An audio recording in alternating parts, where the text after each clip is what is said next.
શિયાળો આવે એટલે માર્કેટમાં લીલી હળદર અને આંબા હળદર જોવા મળતી જ હોય છે અને બધાના ઘરમાં આથેલી હળદર બનતી જ હોય છે. તો એના માટે મેં અહીંયા 250 થી 300 ગ્રામ જેટલી લીલી હળદર અને આંબા હળદર લીધી છે. એને પાણીથી મેં સારી રીતે ધોઈ સાફ કરી લીધી હતી. તેને ઉપરથી સારી રીતે છોલી લઈશું અને લાંબી લાંબી સ્લાઇસમાં કટ કરી લેવાના છે. અહીં તમે ગોળ સ્લાઇસમાં પણ કટ કરી શકો છો. તો તમે જુઓ, આ રીતે મેં બધી જ હળદર કટ કરી લીધી છે.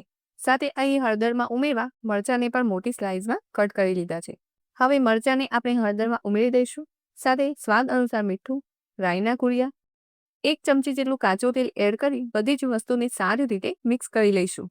અહીં બધી જ વસ્તુ સારી રીતે મિક્સ થઈ જાય એટલે આપણે તેમાં લીંબુનો રસ ઉમેરી દઈશું.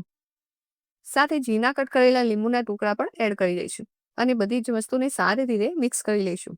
તો અહીં તમે જુઓ, આથેલી હળદર બનીને તૈયાર છે. તો તમે કોઈ પણ કાચની બોટલમાં ભરી સ્ટોર કરીને ફ્રીજમાં રાખી શકો છો.